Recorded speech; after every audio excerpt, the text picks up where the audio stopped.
engage on issues of gender-based violence and femicide. I tend to disengage, especially in certain platforms. Why? Because I have a different understanding or a different definition of gender-based violence. I first defined the first letter, which is gender. When you talk about gender, we talk about a male and a female. We talk about a boy and a girl. But in today's government strategies and implementation plans, we focus on women. You see women marching only when there's a woman raped, only when there's a woman murdered, only when there's a woman beaten to Oganyo Wachiso. But what about men?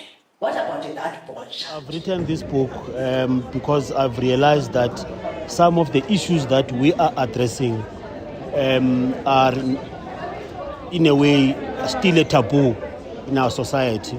So, and we're all pretending that we never went through some of these difficulties. So I've decided to write about my own life, how I've managed to conquer, and also how I've managed to address some of the issues.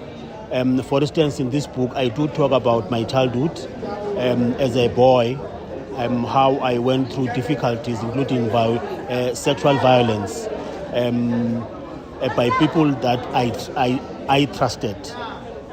But here I am, I'm still alive, and I don't regret. I was very young, I could not protect myself, but here I am today. And also we want to address the issue of deaths at the initiation schools, because kids are dying at the initiation schools, and we're busy pretending that it's becoming a norm, by the way, that at the initiation schools every year we must have casualties, and it's a black child suffering at the initiation schools. So by this book, we want to create dialogues around the country. We want to make sure that we regroup men of this country, of course, under the banner of Betterment for Tomorrow.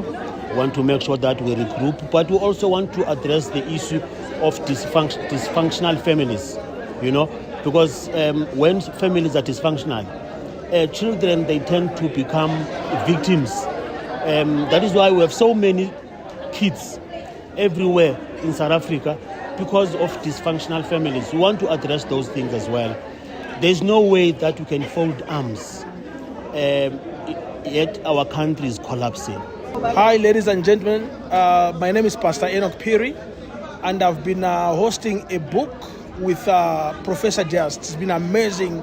Thank you very much, those that came to join us, because this book, ladies and gentlemen, both books rather, they are about elevating the anger, the bitterness, and the abuse which happens in our community. And we are here availing ourselves that through these initiatives, we're going to travel across the country and touch lives, talk to men, especially those that come from backgrounds where they've been abused. As we all know that men don't talk.